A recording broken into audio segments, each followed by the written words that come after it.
or I can add you to my surgeries tomorrow and we can amputate your leg. And she goes, you have 2 hours to decide. But she goes, I've got three other amputations. I just need to let my surgical team know. And my mom was with me and I said, I'm done. I'm done. I'm having them take it. I'm tired of the pain. At least when they cut my leg off, the pain that I'll go through is going to be healing pain because it will subside. I woke up and there's no leg below. I had a below the knee amputation. So, guys, welcome to another episode of the Brave Man Project. Al, great to see you again. We recorded 18 months ago, 2 years ago on my previous podcast, so it's really nice to have you back.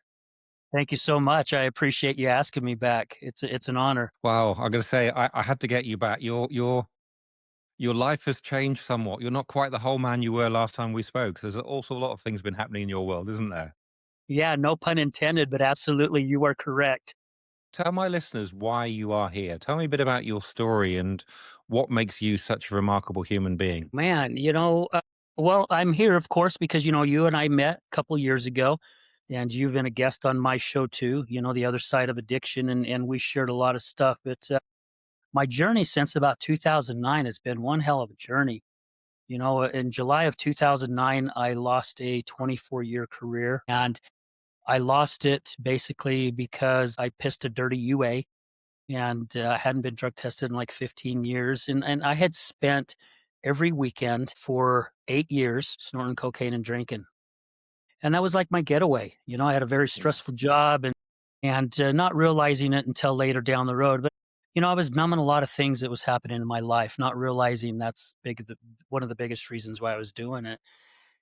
And found out at that time by someone being straight up and honest with me that I was known as a liar and a manipulator. And that one really tugged at my heartstrings on that one because I looked at myself as a pretty good person.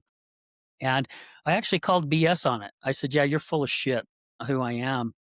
And I started thinking a little bit more and I went, "Holy shit. No, that's exactly who I am." And gosh, even just talking about it, I get tears in my eyes because that's not the human being that I wanted to be. And I decided at that time I was going to change. I didn't know how. I didn't know which direction to go. I mean, I didn't even know where to turn, period, at all.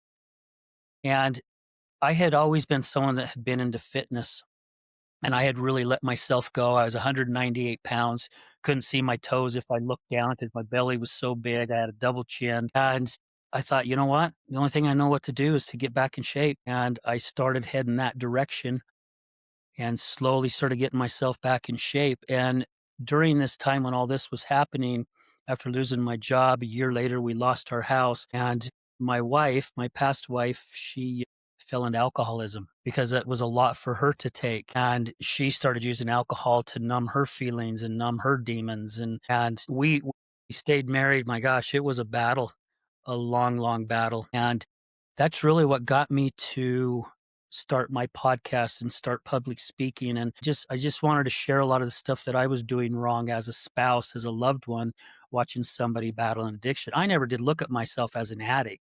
I still don't to this day. Some people like, well, you's definitely an addict, but again, I've heard this so many times. It's my story, it's my journey. I tell it how I want to tell it. And so, like, look, it was a time in my life that I'm not proud of, but that's just who I was. It's not who I am today. I don't even celebrate a sobriety day. It's just because it doesn't mean anything to me because it's not in my life anymore. It's not Al Richards. And it's crazy because I like to share too with a lot of people that we can't get to where we want to go without help. We cannot we cannot do our journey alone. And what I mean by that is actually spirituality. And I'm not talking religion here. Religion's completely out the door. I'm just talking having a spirituality, a higher power that you look up to, whatever that is for you. Again, that's not for me to say. For me, it's God. And while I was taking this journey, he just kept putting the right people in front of me. My old friends slowly just started dissipating. They disappeared. And I started having people come in my life that were uplifting and spiritual and enjoyed life and had a great outlook on life. And a lot of those individuals were people in recovery because they had dug themselves out of the darkness of dark too. And I am definitely someone who looks at it as we find our brightest light in the darkest of dark. We have to go through the darkest of dark before we can actually find our light. And I was starting to find light. And it was a battle there for quite a long time, dealing with my wife's alcoholism. And it breaks my heart. I lost her last year as well.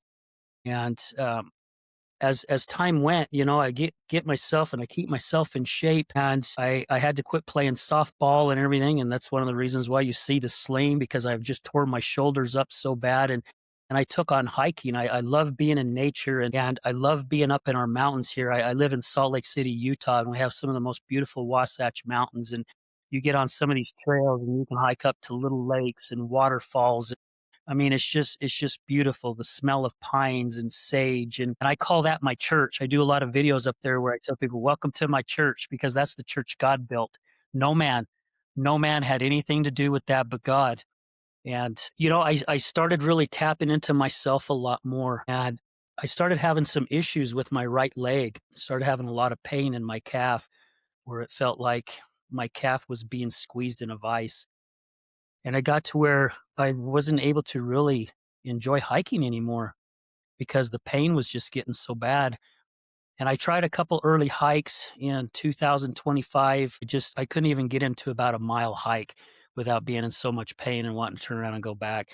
Long story short, I finally went and had it checked out, and I had a little bit of plaque buildup behind my knee in one of my veins.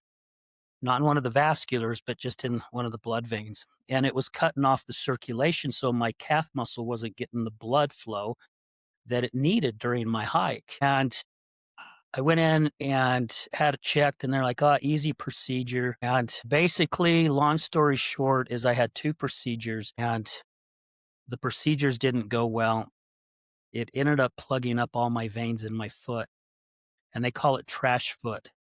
So basically, my right foot had no lifeline at all, period. It was dying.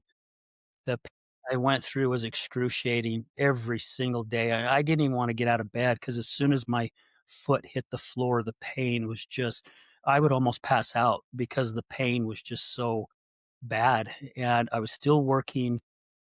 And finally, my daughter did her job as a daughter, a loving daughter. She did some checking and said, "Dad, you need to get a second opinion." And I've already talked to somebody. They said you need to get to the emergency center. And I tell you what, when a doctor walks in and he asks you all these questions and you give him the history and the story, and he looks at you, facial expressions don't change. Mm. And he says, "You may have just lost your leg." Now, I remember when he said that, my youngest daughter was at the emergency center with me, and she slid over and she grabbed my hand and she's like, "Dad, are you okay?" And I said, "Man, I don't know. I'm just trying to process what he just said. I've done everything to keep my health good, especially the past 16 years. I mean, I've been consistent going to the gym for 13, 14 years and doing my best to watch what I eat and take care of myself. And now I'm being told I could lose my leg. This is impossible. This is it's not happening." I went in for a bypass. They wanted to see if they could do a bypass the very next day. So when I went into the hospital, I didn't leave. I mean, they prepped a room for me, and I was in a room that night, and my daughters were going out and buying me some underwear and some slippers and different things because I had nothing. I walked in with my work clothes, and yeah, it was unsuccessful. Everything was plugged there. There was nothing that they could bypass it with, and we tried a few other things. The doctor that I had, bless her heart, Dr. Holly Ryan, she's amazing. That woman that woman busted her butt to do everything she could to save my leg, and it didn't happen. And after the last procedure, she came up to my room and she goes, "Al, there's nothing we can do." And she goes, "I can release you and you can go home, but your foot will continue to die and the pain will just continue to get worse and worse. Or we can prep you and I can add you to my surgeries tomorrow and we can amputate your leg." And she goes, "You have 2 hours to decide." And she goes, "And I'm not meaning to put pressure on you," but she goes, "I've got 3 other amputations or 2 other amputations. I just need to let my surgical team know." And she walked my mom was with me, and as soon as she walked out, I looked at my mom and I said, "I'm done. I'm done. I'm having him take it." I'm tired of the pain, and it's not gonna get worse, at least when they cut my leg off, the pain that I'll go through is gonna be healing pain because it will subside. The other direction is just gonna continue to get worse, plus I have an opportunity to lose more of my leg, and so I just hit 1 year, March of 2025. I woke up and there's no leg below. I had a below the knee amputation. Wow. Just come forwards, lean forwards a little bit into the camera for me. Okay, You're still smiling. There's a big smile I on your am. face. I can see a smile. There's a smile in your eyes. I mean, that's just remarkable. I don't know how do you cope? How do you manage? I'm just gonna go through everything. You got fired from your job from a drug test, failed drug test. Everything fell apart. You stopped the drinking, you got fit, you got healthy, you stopped the drugs. Your wife got sick, drank, she died last year, you lost your leg last year. How come you're still smiling, my friend? How come you have that capacity to show joy and things like that? It is quite remarkable. It's a good question, and it's, filling my eyes full of tears already. When I first heard the doctor say that I probably lost my leg, all these negative emotions started running through my head, right? It's like, I'll never kick the soccer ball with my grandkids again. I'm not gonna be able to drive my truck again. I'm not ever gonna be able to hike again, It's like victim, victim, victim, victim, victim. It took me about 5 minutes of feeling sorry for myself. I finally came to and said, "You know what? This is my journey. There's a reason behind this, and I'm gonna have to figure it out. There's a lesson behind it." We talked about before the show, even the message in the mirror. We all look at ourselves every day in a mirror, and there's messages in there for us. That's just how I like to view it.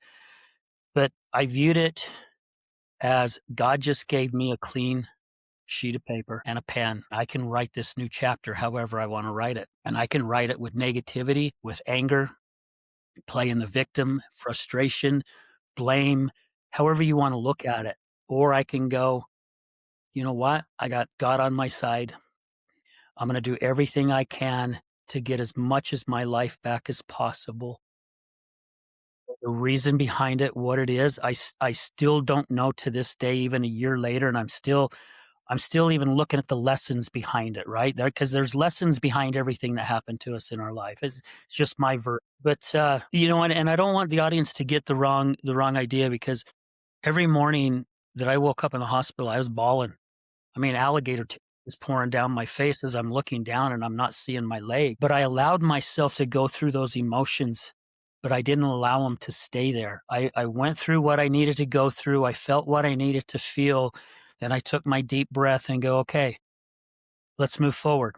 Let's do everything I can to make the best out of this day. And the nurses loved coming into my room, and even new nurses that was coming on shift for the first time. They're like, yeah, I was told that if you hear a lot of laughter and things going on, that's Al Richards' room. He's in there. They're just having a blast in there. And it was just my way of going, I'm out of pain. I've got a journey ahead of me. I'm going to do everything I can to enjoy this journey. Now, have every day been amazing? Oh, hell no. Not at all. There's been days I wanted to throw in the towel, right? I had enough. However, the strength and the faith and the belief that I have, it has really kept me going. The test really came too because 4 weeks after I lost my leg, I got the phone call that I had lost my wife. And I was like, what the hell is fricking going on? What's happening right now with my life? And that was harder to take than me losing my leg. We ended up getting a divorce. We were divorced, and she ended up being homeless and living on the streets. And she did not like me calling her my ex-wife, and she didn't call me her ex-husband. I mean, we were still in love with each other. We had been together 18 years. And it was just the alcohol that pulled this beautiful woman away and took her in a whole different direction, and she just struggled to get out of it. And, it's just been one challenge after another, just especially last year, and the only thing that I could fall back on was, "This is not what's gonna take me down. I will not allow it." And I found that waking up every day, I have a thing that I do in the mornings. I look at myself eye to eye in the mirror, and I tell myself, "I love you. Today's an amazing day. I am so grateful for what I have in my life at this time. I'm filled with gratitude. I am going to do everything I can to help somebody else because I had so many people help me. It's my pay it forward. Thank you for the day, God. I'm grateful. And I just have continued to do this to help me get through, even on those days that I have that bad days. It's just helped me get through it. And I've done everything I can to keep that smile on my face because I feel there's so many of us that are going through something in life, whether loss of somebody, whether it's addiction, whether, it's a divorce or, I mean, there's so many things that life throws at us. And you may have heard me say this. I like to call them shit balls. Life throws shit balls at us constantly, and sometimes they hit us square in the face, and it's nasty, and it stinks, and it's miserable. But do we sit there and whine about it, or do we sit and get ourselves all cleaned off and go, "Okay, what can I learn from this, and what can I do to get through this so I have an opportunity to help somebody else?" That's just what's really helped me keep that smile, as well as someone who thought of suicide back in 2019 and realizing I have 2 beautiful daughters and 3 beautiful grandkids, and realizing it's not fair to them to take the time they have with me when it's not my time yet, and that has really also stuck with me, and I love that I'm still around, and it's amazing because my grandkids are curious, they ask a lot of questions, which is also cool, and I'm very upfront and honest with them, and to be able to have this relationship with my 2 daughters and my 3 grandkids. One of the blessings I think that have come out of this amputation as well, which we loved each other before, but it's like everything's increased. It has brought all of us together so much more than what it was before. Not saying that we wasn't tight. It's really tight. It's just really brought things closer, if that It makes makes a sense. lot of sense, that whole thing about everyone coming together and forgetting petty squabbles or silly, unnecessary bickering and picking and just going, dad, granddad's suffering, so let's see what we can do. And then I've seen your pictures on Facebook. There's, in hospital, the good moments, the hugs, your daughter sleeping on your bed next to you, and all these kind of images just of you going through that process. And the way you've described it, just that love and connection and that closeness. I mean, that's remarkable. I mean, I think that's really important. That's what I'm taking away from what you said. Go back into the whole process of the leg not working, the pain, and then just the steps where everything began to go downhill, and just sort of talk me through the feelings of. Well, it's the pain part of it was just that was really like the frustration because I'd love to take long hikes. I mean, I was doing 8, 10-mile hikes, you know, round trip, not one way in and one way out, but round trip and just enjoying the nature and everything. And it was getting to where I wasn't enjoying myself anymore because I was just in so much pain. I mean, I'd have to walk a little ways, then have to stop and then walk a little ways and have to stop. And it was scary. It's like I'm in my 60s. What the heck's going on? I've really pride myself to stay away from all the prescription drugs, and I've got friends who are on certain medications and stuff, and I don't care for them. I think they're poison. And I know some there are some that keep people alive, and I get it. I understand some of that stuff, but for me, it was just things I wanted to stay away from, and for me going if nature is taken away from me, that is definitely gonna be a struggle. It is very important for me to be in the mountains.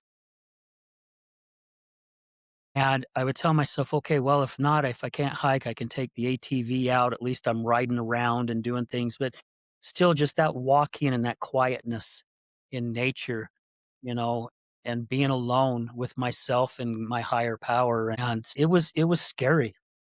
It was really, really scary, and especially working and just being in pain all day long, and someone to go back to the prescriptions, I was in so much pain, I was taking oxycodone like it was popping out of a Pez dispenser. I was popping them left and right just to get some relief because the pain was just getting excruciating, and I went to my physical therapist first, and she's amazing. Her name's Cheryl Farnsworth, and she owns Cutting Edge Physical Therapy here in Salt Lake City, and I call her the woman with the magic hands.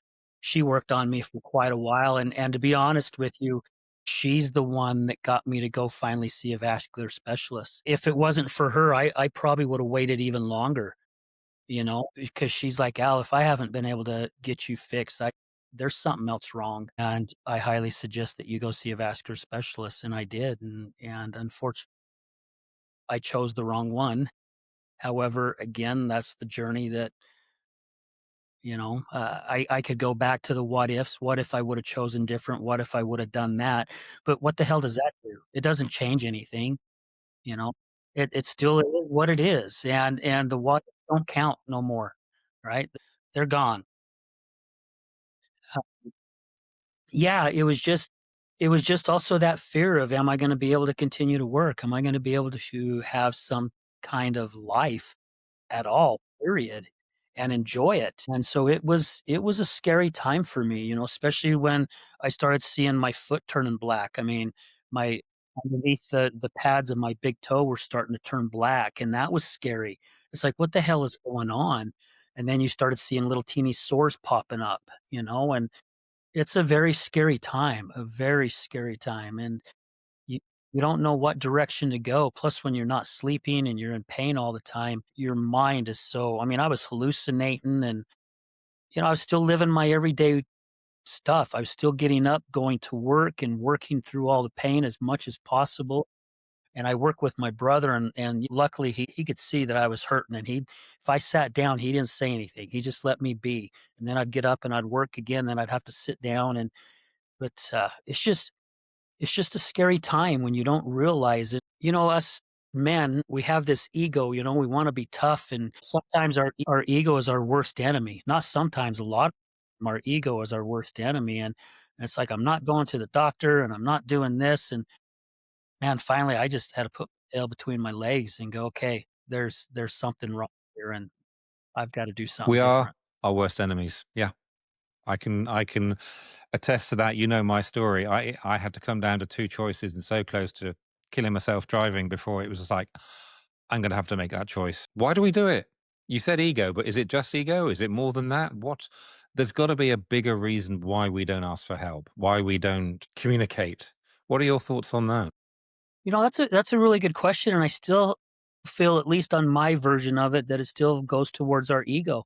A lot of us have been brought up, and I'm just guessing. I don't know, but I'm guessing that it's this way all around the world, right? Certain generations are brought up certain ways, and it's no failure towards our parents, right? Because they were brought up a certain way too, and then we're all molds, right? We're all created by our molds of our parents. I mean, my daughters were brought up as molds of me and their mom, and you know, but especially in the history, and also at least here in the United States, men are supposed to be tough. You pull your big boy panties up, and you stay strong. You don't complain. You don't bitch. You work through it. You work through the pain, and that's all good and fine, but it's also doing more damage to us than what we realize, you know? And especially having our ego I mean, really, I mean, there was days where even at work, I just wanted to break down and cry. I mean, the pain was just excruciating. I just wanna let go. I just wanna burst out in tears and just release all this stuff. However, I was holding myself back doing it, and I knew better. I knew better. I've talked about it in a lot of my public speaking again, I just take it back as with our ego that we cannot get caught crying, especially as men, because if so, we're showing weakness. We're wussies if we do that, and it's so wrong. It is so wrong. I feel like this is why suicide rates have increased for kids, males from 18 to 56 or 58, and it's because we hold all this stuff in and we're not allowing it. You talked about the communication and not opening and being open and talking. And the only thing I can keep, I've thought about it for a lot, and the only thing I can come back to is the ego.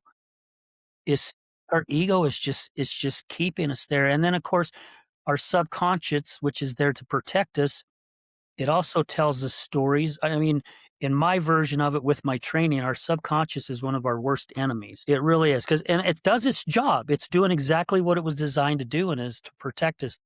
If we smell some certain thing happens, it goes, "Oh, I recognize this, be careful. You gotta watch yourself," and it's there to take care of us. But it's not also allowing us to see really what we need to see, and we're holding all this stuff in. And to me, again, my version of it is when we're holding all this stuff in and we're not allowing ourselves to be who God made us. I don't care where you're at in the world, God made us all the same. We all have the same emotions.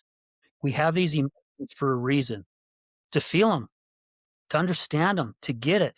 We're the only animal on this freaking planet that I know of, at least from what little studying I have done, that have all these feelings, and we dwell on them.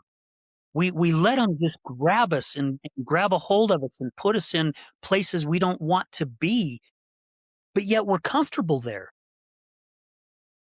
When we learn how to start being uncomfortable with what life is throwing at us, that's when our growth happens. I mean, you so many different things. If you want to plant some corn or something, I mean, you push it under the dirt. It's in the darkness. It doesn't see any sunlight. It's out of sight, right? But then eventually it starts working its way up through. I mean, I've seen trees growing out of sight of frickin' cliffs. How the hell did a tree grow out of a effing rock? That determination, it wanted to get to light. It wanted to go somewhere, and I look at that as us as human beings. We cannot we have to allow ourselves to feel our emotions and understand. And my buddy and I that I used to work with when I was remodeling home a couple years back, every single day he and I would joke, and it's like, "What's your message in the mirror today?" And we started doing it because we're remodeling this multi-million dollar home at the bottom of a little wood canyon, and there was a mirror, and the homeowner wanted to save that mirror. And I mean, we're tearing floors out, we're tearing walls out, and we're doing everything we can not to bust this mirror. Right? So we're always moving it around away from where we were working, and the smear's covered in dust, and we used to go there, and I actually did a selfie of I set up my camera with a timer, and this mirror's all covered in dust, and I'm leaning and kneeling down to it, and I'm looking at myself eye to eye, and I did a post years ago on social media, and I says, "What's your message in the mirror?" And so we joked about that every single day, because there is a message and a lesson that we are being given, lessons sometimes every single day of our life. Sometimes our lessons are a little tougher than others, and I also really feel that God will continue to give us the same lesson over and over and over and over and over till we get it. And I guarantee as soon as we get it, he's got another one lined up for us. Yeah, that's the bummer, isn't it? Yeah, I've passed that one. Here's another one. Oh shit. Here's another one. I like that. So do you do that in the morning? Do you look in the mirror in the morning and ask it a question or tell yourself something? Have you got a routine in a mirror? Yeah, every morning, and I learned this from some training that I took last year. So my training that I took with Emergo Academy, who my coaches are based out of Canada, Dave and Susan Kenny, we're all about the brain first approach, right? It's about retraining our brain. And all my life, I thought our brains controlled us. Well, actually, it's wrong. It's the other way around. We actually control our own brain. We can control our thoughts. We can control our choices. It's all on us. And it takes time to learn how to change that, right? Because society has trained us to be a certain way. And took some extra training last year, right around the end of the year. And it was also talked about the brain first approach. And they say it's hard. You hear a lot of people say, when they go into recovery, it was the hardest thing they ever done, but actually it was the easiest thing that they ever did. And the only reason why it was the hardest thing that they ever did, because they're the ones that made it so hard. And then once you get to that certain point, you realize, well, this is somewhat fairly easy, as long as we keep this where this needs to be. And so, yeah, and that was brought up in our training. It's like the guy who was teaching the class says, every morning I get up and I look at myself in the mirror, and I look at myself eye to eye, and I tell myself that I love you, and I tell myself that I'm amazing and I'm great and I'm awesome and I'm going to change lives, and I'm going to continue to change my life, and I'm so grateful for what I have. you know? And I live in a 31-foot camping trailer in my mom's backyard. We're on an acre here, and I'm 62 and live in a frickin' camping trailer. It's very basic, very simple. It's a piece of cake, but I didn't picture myself being there right now. I figured I'd have my nice, big, beautiful home and my, my beautiful yard. And I haven't had a house. We lost our house in 2010. I haven't had a house since. And it took some time. It took some time going, I am grateful because when my past wife ended up being homeless, that really hit my heart, to see these individuals downtown that don't have a home. They live in a tent or they sleep behind a garbage can or wherever they choose. And I'm like, I am so freaking so grateful and so blessed that I have a roof over my head. I have a bed to lay my head down at night. I have food in my stomach. And so I'm grateful and filled with gratitude. And I've told some people who say, "Yeah, I'm filled with gratitude as well." And then you hang around with them and then you hear them bitch and complain about things throughout the day. And it's like, "Well, you're not full of gratitude then." They're like, "No, I am." It's like, "Well, it's impossible to be filled with gratitude and then bitch and complain about shit. Go hand in hand." Right? Be grateful for what we have or what you have. And when we do that, I tell you what, life has just changed so much for me and getting that message in the mirror every morning, having that morning routine, it has changed so much. And I've shared it with people that I mean, I've been going to this gym for so long. We kind of have like our own little gym family, and I was sharing it with some people a while back, and one of my friends, Kelly, she came up to me a couple months ago and says, "Al, I started doing what you said you do in the morning," and she goes, "Thank you so much for sharing that with me because it has literally changed my days." And, I heard a podcast that Jay Shetty interviewed Madonna, and Madonna has been studying a thing called Kabbalah, and Kabbalah is like a very high spiritual type where you really tap in the spirituality of yourself and the universe, and we're not talking like manifesting stuff, it's just very, very spiritual. And she says, "We have all been put here to receive so we can share," and I found that to hit me so freaking hard in the heart, because it's people like yourself, right, for doing this show. The Brave Man Project, right? You're bringing males on that have had hard issues in their life and have somehow found the resilience to work themselves through it. You're allowing them a place to come on your show and use their voice because somebody out there needs to hear it, and somebody will. And Jay Shetty talks about how the whole universe is set up that way. Everything is set up to give or to receive and share. I mean, constantly, right? We have the sun. Why do we have the sun? The sun helps different things grow, right? We have trees that give oxygen, and we have plants that give us food and fruits and different things like that. This is just how the universe is set up, and we are no different. At least my version of it. And the more that we can receive in our knowledge, the more that we can give. I mean, we talked about it before the show. What we love about doing podcast is really it is a lot for us. I used to do my show on Thursdays and people asked if I did therapy and I said no. And then all of a sudden I went, "Yeah, I do therapy every Thursday." And they're like, "Really? Who do you go to?" I'm like, "It's my podcast." Like, "What?" And I'm like, "My guest is therapy because I learn something from my guests all the time, just like I'm sure you do." Right? And oh my gosh, that is amazing. I'm gonna implement that into my life, right? However, if we didn't have things like this, we'd all be stuck still. Totally. Yeah. One of the guys I interviewed a few weeks ago, he said, "Why are you doing this, Hamish?" And I was just like, "Oh, that is a question." And then I just had to be honest and said, "I get to talk to great men. I get to talk to men who have, like you, lost a leg, lost this, lost that." And rather than gone, "Ooh, fuck it, I'm getting back up again.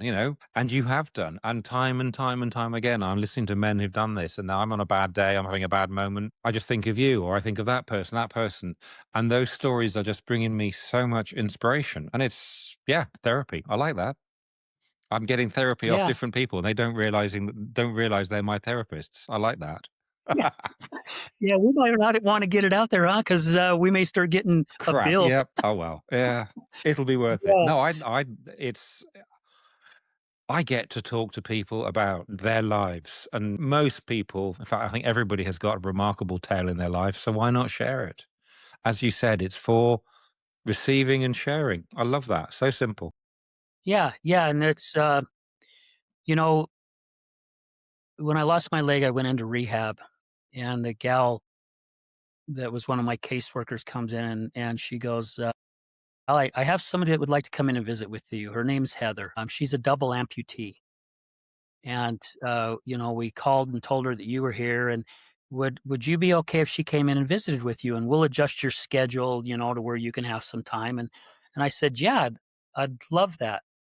And we scheduled a day and my mom was there and my daughter was there. My oldest daughter was there visiting with me. And then I get this little knock on my door and in walks this tiny little blonde, bubbly, energetic woman just comes bouncing in my room and, "Oh my gosh, Al," and she bends down and gives me a hug, and I introduce her to my mom and my daughter, and she gives them a hug, and she's just got this great big smile on her face, and her story was told on the news here back in 20, and she was at Costco shopping 2 days, I think it was 2 days before Christmas, and she's on the phone with her husband and she's walking out in the parking lot and a car didn't see her and backed into her and pinned her against 2 vehicles, and she thought she was gonna die right there, right? And anyway, they had to amputate one leg. They tried saving the other one. Eventually, down the road, they ended up having to amputate that one. You watch this beautiful woman come walking in with this great big smile, and she shared with me her journey. "How was it tough?" "Oh, hell yeah, it was tough. I'm not saying it was gonna be easy because I'd just be blowing smoke up your rear end. However," she goes, "I found that this was gonna be my new life, and I was gonna take it on however I could take it." And she already loved my attitude, right? Our attitudes were kinda really meshing together. It was so amazing that this woman took time out of her day. And as a matter of fact, today, here in about 3 hours, they have a new amputee that at the rehab that I went to, and I was just there 2 weeks ago with 2 amputees, and I'm the one now that they're calling, and I'm coming in and I'm sitting down and I'm talking with these individuals, and this guy that I met with a couple weeks ago, he was really struggling. The woman was doing really well. She's from Montana, but she's here in Salt Lake. She has a ranch, and she's like, "I'm gonna get through this," and she had a really, really good attitude, this guy is like, "Oh, I love to hunt, and I love to fish, and I'm afraid I'm not ever gonna be able to do this again," and I was like, "You'll be able to do whatever you tell yourself you can do. Just because you got a fake leg." I mean, I've been on hikes. I've done 4 hikes since I've lost my leg, and all 4 hikes was within my year of my amputation. And I did short ones, a mile in and a mile back. I was celebrating the shit out of it. It wasn't a 10-mile hike that I would love to do, but I went 2 fricking miles missing my leg, and then I ended up doing a 5-miler. That one kicked my ass. That one just about on that one. However, I freaking did it. So I'm telling him, I'm like, "Dude, this is just the beginning. I know it looks bleak, and I know the light that you're looking through is like looking through a straw. You don't see something, it's not all out there, right? It's just this little pinhole of a light right in front of you. However, I picked a goal to take up my first hike last October by the end of October, and I freaking made it. I did it. Now, I did it, I think it was like 2 days after what my goal date was, but I fucking did it. I told him, "If you want to go hike or you wanna go hunt, give yourself a goal. Go after it and do it," and so it's people like Heather who came in to see me, who I went, "That was so much help for me, and it was so inspiring to me. At least I could do is to give that back to somebody else, to where I can take my leg off and show them the leg I've got or the foot and give them what their journey, what they're about ready to go through. They're at their clinician every week and they got sockets that are continuously going to change because your leg is continuously shrinking and changing. Some days are going to be better than others, and some days it feels like your leg's in a freaking mason jar. You just want to rip the sun off and throw it against the wall. But then there's those good days and you're like, "Oh my gosh, today's one of the good days."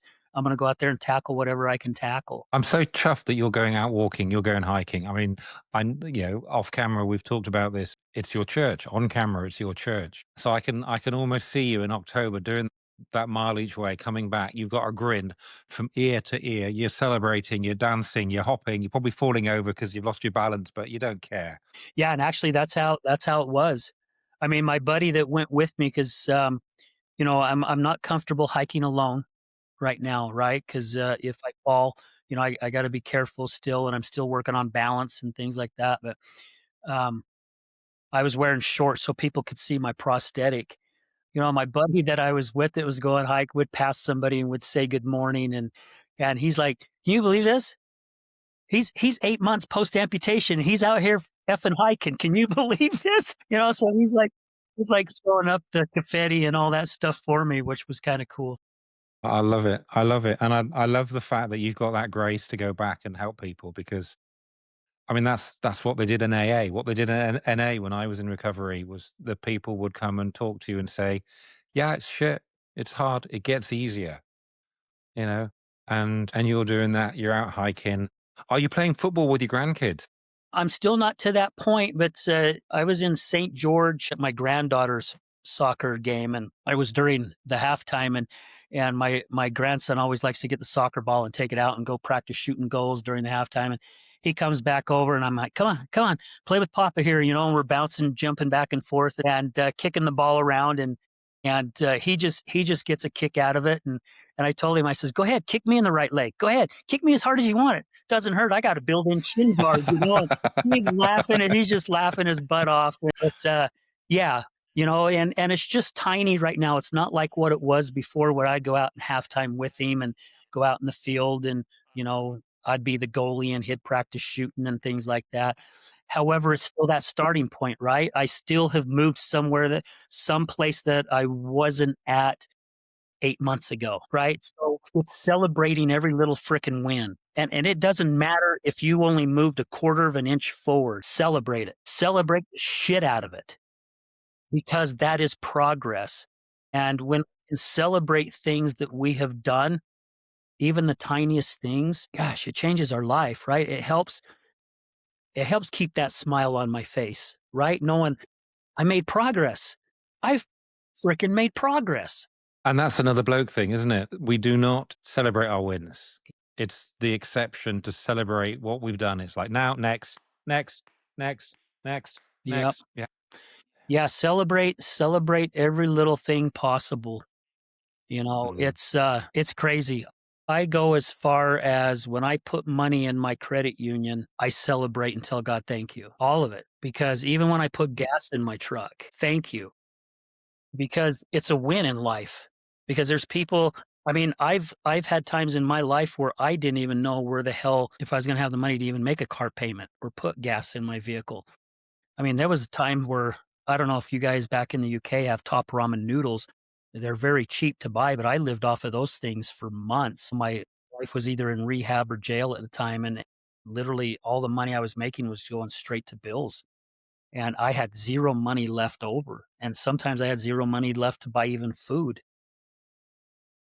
It's a celebration. We take things for granted way too much. Way too much, because there are other individuals out there that don't have that. Also, be grateful for what we have and and realize too that and I mentioned this at the beginning of the show, we're not doing this alone by all means. Somebody was talking to me, I don't know, a year ago or so, was talking about a friend of theirs that became a self-made millionaire. And I'm like, how was he self-made? Going on? And I says, but that's not true. I says, he didn't do it alone. It still took other individuals to help him get to that point to where he's at, and I heard in that Jay Shetty Madonna interview too that Madonna says, "Look, we are all just vessels. That's all we are, right? We're just vessels.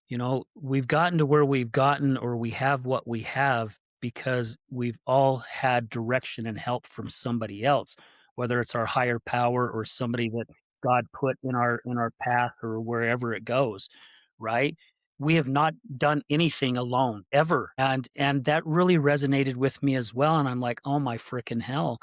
And she talked about that, she had the privilege of knowing people like Prince and Michael Jackson, and they're no longer here, right? And she was talking about how they were individuals that had so much light and talent, and they shared it, right? But they didn't know how to channel the light, and they didn't know how to vessel it.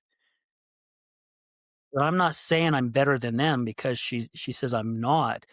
I just learned that I did not do this by myself, and I looked at it that way because she goes, "I was very selfish. It was all about me, me, me, me, me, me, me for a long time in my career." But then I realized I wasn't happy. I mean, I could have a house anywhere that I wanna have a house. I could have 12 Bentleys, and she goes, "I had all kinds of material things," but she goes, "I wasn't happy, and I couldn't figure out why I wasn't happy," and when she fell into Kabbalah and started learning and tapping into her spiritual self and her spiritual side of things, that's when her life completely changed, and she looked at things totally different. I mean, I didn't care for Madonna back in the days, but I tell you what, I have a lot of respect for this woman now just with what she shared on this podcast. I'm like, "My gosh." I've listened to this podcast over a dozen times, and I'm still picking things, but, yeah, when I heard that we're all just vessels.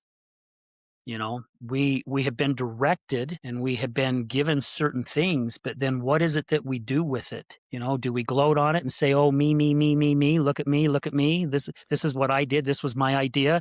No, we don't. We own nothing, and that's what she says in the podcast. We own nothing. Mm. Everything is just giving to us to pass through as the vessel.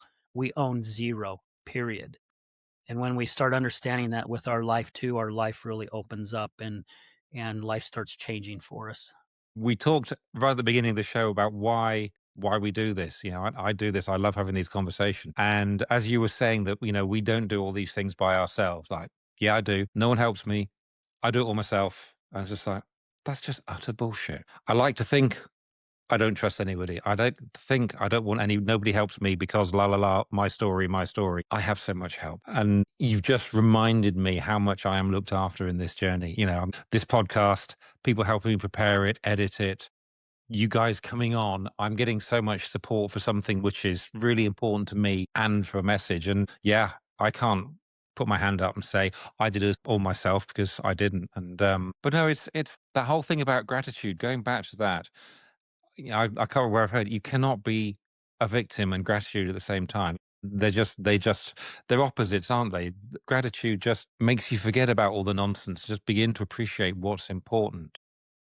As you said, having someone to talk to, being supported, going through all those tough times, that amazing doctors you've had, and that lady coming in with the legless lady coming in and just giving you that support and encouragement. It's just what we need on those tough days. It's so easy for us to play the victim. I mean, I've played the victim my whole life. I'm just being vulnerable and upfront, However, I refuse to be that anymore. There is a really good book that my coaches during my trainings they mailed it to me, and it's called The Cartman's Triangle. Very, very good book, and I did a talk on this at our 2024 Healing Utah Success Summit. I'm one of the co-founders of this event, and when I was taking this, and we talked about it in our training, I mean, seriously, I got tears in my eyes, and I'm just going, I've played the victim all my life. I feel this way because this person did this. Or this is happening because this happened to me, right? Or I'm having a bad day because somebody cut me off in traffic, or I got in a fight with my spouse or my child or whatever. And it's like we're victims. We constantly play an effing victim. And we're not. We're not victims at all. And when you can start going, okay, why did I have this fight with my spouse? What was this fight about? And go again and look at that message in the mirror. And I've had so many people even tell me, and I was a guest on another podcast, and I said, "I don't wanna toot my own horn," and the host said, "No, toot your own damn horn, because we need to toot our own horns every once in a while, right?" So, I'm tooting my horn. I've had a lot of people say, even like what you mentioned, it's like, "How can you have gone through what you've gone through and still have the attitude that you have?" And it's because, first of all, my higher power has helped me get through this. I didn't do it by myself. My higher power has put amazing individuals in my life. Again, I didn't do it by myself. My training has really helped me. Even though I took the training, I didn't do it by myself because I still had coaches. And when I started learning more about this Cartman's triangle and playing the victim, I'm like, I'm going to do everything that I can in my power not to play the damn victim again. I could be the victim of what happened to me about me losing my leg. Excuse me. I could hold a grudge. What good is that going to do me? It's not going to mean it doesn't change anything. I'm still missing my leg, right? It's still gone. However, I also like to share this, and I want to share this before we sign off too. Is I don't know if you look at it this way or how many of your listeners look at it this way, but we see each other on this screen. We're seeing our shell, right? We're seeing who the 3D world sees. My version of it is we have our spirit inside of us. Again, we're the vessel, right? This outside body that we're seeing, we're the vessel, but we have this spirituality inside of us. People with amputations, you'll hear them talk about ghost pains or phantom pains. I don't get a lot of pain, thank goodness. However, I still get sensations. My grandson thinks that I'm magic because I can still feel my toes and they're not even there. He thinks it's the coolest thing. Seriously, Papa, you can feel your toes? It's like I can even wiggle them. I can even feel myself wiggling my toes and they're not even there. And he thinks that is the coolest damn thing. But I something came across to me about a month and a half ago, and I went, "Oh my gosh, if I get up, I have shorts on right now. If I get up and you look down, you see a prosthetic on my leg. That's what's getting me around. That's the 3D, right? Spiritually, my spirit inside me, I'm still whole. So I'm like, that's how I'm going to see. This is why I have these phantom sensations. Because it's still there. It's still there. My mind says it's still there. So I tell myself it's there. If for a long period of time, I was telling myself, okay, come on now, my leg is not there. Do not pitch. It's not there. This is bullshit. These feelings are wrong, and I was doing everything I can to pull away. I had a young kid that is going to medical school up at the University of Utah tell me this. And he goes, Al, don't do that. I mean, I've got 40 plus years on this kid, right, of life. And he says, don't do that. He says, your mind still thinks it's there. Let it continue to believe that it's still there. And he's explaining some things to me, and it made so much sense to me. So now when I have a little electrical shock that goes through the bottom of my foot, or I feel like the bottom of my foot is itching, I mean, I look down and I'm like, hey, thank you for letting me know. And I actually go down there and pretend like I'm scratching it because my spirit told me it's still there, so that's just how I like to look at it. Yeah. I'm trying to say you're mad, you're delusional, it's not there, you're just defeating it, you're just pretending, you're just projecting, la la la. No, your mind thinks it's there, your spirit thinks it's there. So what? So if it's gonna help your balance, help make you laugh, make your grandchild laugh, bring some humor and joy into it, good enough, isn't it? Yeah. Yeah. Yeah, when we can joke about things, it makes things a little easier. I go get a massage once a month. That is part of my self-care. That is something that I chose that I will not get rid of because this is what it's self-care for me. It's very important for me. And, after a massage one day, I was having a hard time getting my sleeve on over my leg because a little bit of the oil that they use when they massage you, and I finally got it on. I get my robe on, and I come walking out, and my massage therapist says, "Al, are you okay? You usually come out a little quicker." And I said, "Oh my gosh, her name's Sarah. She is such a great massage therapist." And I said, "Oh, Sarah," I said, "I was having issues with my leg."